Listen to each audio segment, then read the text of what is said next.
Media glitz நேயர்கள் அனைவருக்கும் என்னுடைய வணக்கம். பெரிய ஹிட் சாங் வந்து வேணும் அப்படிங்கிறதுக்காக தான் சும்மா அது ஒரு ஃபன்னியாகவும் கொடுத்துரும். இந்த மாதிரி சாங்கில் நீ நினச்சி பார்த்தா செஞ்சிருவேன் அப்படின்றது. அவர் நல்லா க்ளோஸ் ஆகிட்டார். பட் எனக்கு எப்போவுமே அவர் நல்லா பேசியிருந்தா கூட நம்ம யார்கிட்ட பேசிகிட்டு இருக்கோம் தெரியுமா அப்படின்ற மாதிரி இன்னும் அந்த ஃபீலில் தான் இருக்கேன்.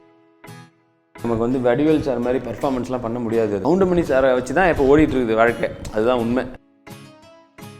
நாங்கள் 2 பேர் முன்னாடி ஒரு படம் நடிக்கிறதா வந்து ஆரம்பித்தோம். இப்போ எங்களுக்கு இது இல்லை, ஃபண்ட் இல்லை, அதனால் பண்ண முடியாம போச்சு.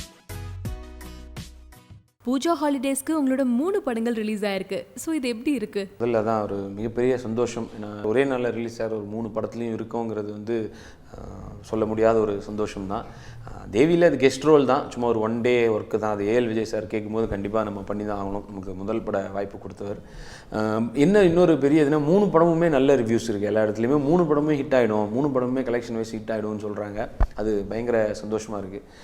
ரெமோ வந்து இன்றைக்கி பயங்கர தேட்டரில் பார்த்தேன். கிளாப்ஸ் வந்து நாங்கள் எங்கெல்லாம் எதிர்பார்த்தோமோ அங்கெல்லாம் விட தாண்டி இன்னும் எக்ஸ்ட்ராவெல்லாம் கைத்தட்டி சிரித்து என்ஜாய் பண்ணுறாங்க. எனக்காக சந்தோஷப்படுறத விட சிவகார்த்திகேயன் அதிகமாக சந்தோஷப்படுறேன். ஏன்னா இவ்வளோ கஷ்டப்பட்டு நடித்தார். கூட இருந்து பார்த்தேன் அந்த ஒரு இதையும், அந்த லேடி கெட்டப்புக்கு அவர் பட்ட கஷ்டங்கள், ஷூட்டிங் அப்போ இருக்கிற கஷ்டங்கள், இது எல்லாமே. So very happy. அதுமாதிரி ரெக்கைக்கும் நல்ல ரிவ்யூஸ் வருது. ஸோ அதுவும் அப்படி தான். அவர் ஃபஸ்ட் டைம் ஒரு மாஸ் ஆக்ஷன்லாம் ட்ரை பண்ணியிருக்காரு. அது ஒர்க் அவுட்டும் ஆகிருக்கு. ஸோ இதன் மூலமாக நான் சொல்கிறது தமிழ்நாட்டு சினிமா ரசிகர்கள் அனைவருக்கும் என்னுடைய மிகப்பெரிய நன்றிகள் சொல்லிக்கிறேன். நாட் ஓன்லி தமிழ்நாடு, ஏன்னா எல்லா கண்ட்ரிலையும் பார்த்துருக்கீங்க. இந்த 3 படங்களும் ரசித்த அனைவருக்கும் என்னுடைய மிகப்பெரிய நன்றிகள். சிவா ஒரு ஹீரோ ஆகணும்னு முதல்ல சொன்னதே நீங்கள் தான். இந்த படத்தில் அவர் லேடி கிட்ட பண்ணுறாரு அப்படின்னு கேள்விப்படும் போது உங்களோட ஃபர்ஸ்ட் ரியாக்ஷன் என்னவா இருந்தது? அவர் ஆல்ரெடி நான் அந்த சில ஷோஸில் வந்து போட்டு பார்த்துருக்கேன் அந்த கெட்டப்பு. நான் ஒரு ட்ராமாலாம் நடிச்சிருக்கேன் லேடி கெட்டப்லலாம். ஸோ அது போடுற கஷ்டம் என்னங்கிறது எனக்கு தெரியும். அது வந்தால் அதுக்கான அப்ளாஸ் எப்படி இருக்கும்னு எனக்கு தெரியும். ஸோ ஒரு ட்ராமாவில் ஒரு 800-900 பேர் இருக்கிற இடத்துல இவ்வளோனா ஒரு கண்ட்ரியே பார்க்க போது, வேறு ஃபாரின்லாம் அது இருக்கிறதெல்லாம் பார்க்குறாங்கும் போது அதுக்கான அப்ளாஸ் எப்படி இருக்கும்னு எனக்கு தெரியும். பயங்கர ஹாப்பி தான். ஆனால் அன்றைக்கி ஃபஸ்ட் டைம் அவர் அந்த இதில் பார்க்கும்போது ஒரிஜினலாக அந்த படத்தில் என்ன ரியாக்ஷன் இருக்கோ அதுதான் வந்து ஒரிஜினல் ரியாக்ஷனே நமக்கு. அதுதான்.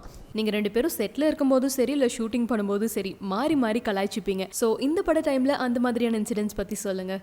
இதில் இது சொல்லணும்னா வந்து அந்த ஒரு பொண்ணை பார்க்குறதுக்காக அங்கே போய் நிற்போம். இவருக்கு என்னன்னா அந்த பொண்ணுங்கிட்ட பேசுறதுக்கு பயம்ன்றது தான் அதில் கான்செப்டே. ஸோ அதில் சொல்லுவார் இந்த மாதிரி, டேய் இந்த காரை பார்த்து என்ன வேணான்ட்டானா, அதெல்லாம் இல்லை உன் மூஞ்சை பார்த்தாலே வேணான்றவா அப்படின்றதெல்லாம் தேட்டரில் பயங்கரமாக இருந்தேன். அப்போ அதுவும் சொல்லுவார், பார்த்துட்டு இங்கே உங்கள் மூஞ்சை காமிங்க பா அப்படின்னுவார். ஸோ இந்த மாதிரி அதான் எங்களுக்குள்ளே அது ஒரு எந்த ஒரு ஈகோவுமே கிடையாது. அவர் என்ன வேணாலும் என்ன சொல்லலாம், நான் என்ன வேணாலும் அவர் சொல்லலான்ற அந்த ஒரு இது இருக்குது. பட் இப்போ நான் கம்மி பண்ணிக்கிறேன். ஏன்னா வந்து அவர் ஒரு இப்போ பெரிய ஹீரோ ஆகிட்டார். உண்மையிலே அவரை கலாச்சா ஃபேன்ஸுக்கிட்ட இருந்து எனக்கு திட்டு விடுன்னு எனக்கு தெரியும். அதனால் முடிஞ்ச வரைக்கும் அதை அவாய்ட் பண்ணிக்கிறேன். இது கிரைம். ரெமோல பிசி சாரோட ஒர்க் பண்ணியிருக்கீங்க. ஸோ செட்டில் எப்படி இருப்பீங்க, அந்த எக்ஸ்பீரியன்ஸ் பற்றி சொல்லுங்கள். அது உண்மையிலே வந்து எக்ஸாக்டான வார்த்தை சொன்னோன்னா, அந்த ஸ்கூலில் ஹெட் மாஸ்டரை பார்த்த ஸ்டூடெண்ட் எப்படி பயந்து ஓடுவானோ அந்த மாதிரி தான் பண்ணுவோம் நாங்கள். போனால் எல்லாரையும் கலாய்க்கிறது அப்படி இப்படின்னு பயங்கர ஜாலியாக இருக்கும். பிசி சார் இந்த படத்தில் அதான் ஃபஸ்ட்டு நாள்லேருந்து அவர் வந்தார்னாலே நாங்கள் என்ன ஷார்ட் முடிச்சுட்டு போய் அந்த பக்கம் எங்கேயாவது தள்ளி அந்த ஏதாவது இது இருந்துச்சுன்னா அதுக்கு பின்னாடி போய் உட்காந்து கட்டருக்கு பின்னாடி உட்காந்துக்கிறதுன்னு சொல்லிட்டு மறைஞ்சு தான் உட்காரோம். அவர் பார்த்தாலே நம்மள தான் பார்க்குறாரு, வேணாம்ப்பா நம்ம போயிடுவோம்ப்பா அப்படின்ற மாதிரி தான் இருந்தோம். அவர் ஆக்சுவலாக ஜாலியாக என்ஜாய் பண்ணார். அவர் வந்து எங்களோட இது பண்ண தான் பார்த்தாரு. ஆனால் எங்களுக்கு அந்த பயம் வந்து ரொம்ப பயம்னு சொல்கிறத விட அது மரியாதை தான் அது. அதனால் ரொம்ப பயந்து இருந்தோம். பட் ஆனால் படம் பார்த்து முடிச்சுட்டு அன்றைக்கி ஈவினிங் ஷோ பார்த்து முடிச்சுட்டு ஈவினிங் கூப்பிட்றாரு. முந்தானத்து கூப்பிட்டு வந்து பயங்கரமாக பாராட்டினார். எங்களுக்கு பயங்கர சந்தோஷமாக இருந்துச்சு. அதெல்லாம் சிரிச்சாங்க, இது சிரிச்சாங்க, சூப்பருங்க, நாங்கள் எடுக்கும்போது கூட நான் இவ்வளோ இதாக இருக்குன்னு எதிர்பார்க்கலாம் சொன்னார். ஸோ பயங்கர ஹாப்பி. சிவா கூட சிட்டி சப்ஜெக்ட்னு வரும்போது நீங்கள் தான் ஃப்ரெண்டாக நடிக்கிறீங்க. அதே வில்லேஜ் சப்ஜெக்ட்னு வரும்போது சூரி தான் ஃப்ரெண்டாக நடிக்கிறாரு. இதை பற்றி என்னைக்காவது டிஸ்கஸ் பண்ணியிருக்கீங்களா? இல்லை, அந்த மாதிரி கேட்க மாட்டேன். ஏன்னா எப்போயாவது ஒன்று தான் வருது. இந்த வில்லேஜ் சிட்டி கொஞ்சம் நிறையா வருது. அப்படி இருக்கும்போது நானே ஏன் போய் ஆப்போசிட் போகிறேன். அதனால் வந்து இது நல்ல சந்தோஷமாக இருக்குது. இந்த படத்தில் யோகி பாபு வர சீனில் டானு சாங்கை யூஸ் பண்ணியிருக்கீங்க. நீங்கள் கூட செஞ்சிருவேன் அப்படிங்கிற டைலாகையும் யூஸ் பண்ணியிருக்கீங்க. ஸோ இதை பற்றி முன்னாடியே தனுஷ்கிட்ட பேசுனீங்களா? ஸோ இதை பற்றி முன்னாடியே தனுஷ்கிட்ட டிஸ்கஸ் பண்ணிங்களா? இல்லை, அது யூஸ் பண்ணது காரணம் ஒரு பெரிய ஹிட்டு சாங் வந்து வேணும் அப்படிங்கிறதுக்காக தான். ஸோ அது பெரிய ஹிட்டு சாங்கு, ஸோ ஹிட்டு படம். ஸோ அதனால் அது இன்னொன்று ஒரு பெரிய ஹீரோ அதை வைக்கும்போது இன்னும் நல்லா ஈஸியாக தெரியும். அந்த ரீசன் தான் அது. ஸோ அதுக்கு தான் யோகி பாபு நினச்சி பார்த்தாருங்கிறதுக்கு சும்மா அது ஒரு ஃபன்னியாகவும் கொடுத்துரும். இந்த மாதிரி சாங்கில் நீ நினச்சி பார்த்தா செஞ்சிருவேன் அப்படின்றது. ஸோ அது வந்து என்ன சொல்கிறது, எல்லாருமே அதை என்ஜாய் பண்ணாங்க. ஆக்சுவலாக நீங்களும் சிவாவும் வெரி ஃபர்ஸ்ட் ஒரு படத்தை டைரக்ட் பண்ணி நடிக்கிறதா இருந்தீங்களாமே? டைரக்ட்லாம் இல்லைங்க. அது நாங்கள் 2 பேர் முன்னாடி ஒரு படம் நடிக்கிறதா வந்து ஆரம்பித்தோம். அதுக்கப்புறம் அது சில பல காரணங்களால் மெரினாக்கு முன்னாடி அது அப்போது எங்களுக்கு இது இல்லை, ஃபண்ட் இல்லை, அதனால் பண்ண முடியாமல் போச்சு. அவ்வளோதான். மற்றபடி நாங்கள் ஸ்கிரிப்டில் வேணால் கொஞ்சம் ஒர்க் பண்ணுமே தவிர டைரக்ஷன்லாம் எவ்வளோ பெரிய கஷ்டம். எங்களை வச்சு கஷ்டப்படுறத பார்க்கும்போதே தெரியும் டைரக்டர் எவ்வளோ கஷ்டப்படுறாருன்னு. அதனால் பண்ணவே மாட்டோம். பயப்படுறியா? பயம்னா போங்க சார். ஃபர்ஸ்ட் டைமாக விஜய் சேதுபதியோட ரெக்கால ஒர்க் பண்ணியிருக்கீங்க, எப்படி இருக்கு? இந்த ரெக்கை வந்து ஆக்சுவலாக என்னென்னா அந்த டைரக்டர் ஆல்ரெடி நமக்கு ஃப்ரெண்ட் அவர், இந்த ரத்ன சிவா. அவர் வந்து இந்த படம் பண்ணுறோம், அந்த மாதிரி இவர் ஹீரோவாக நடிக்கிறாருன்னு எனக்கு பயங்கர ஹாப்பி ஆயிடுச்சு. ஏன்னா அவரோட வந்து பண்ணுறதுக்கு எதுவும் இல்லாமல் அப்படியே இதாகவே இருந்தது. ஏன்னா அந்த மாதிரி கதைகள் எதுவும் அமையல.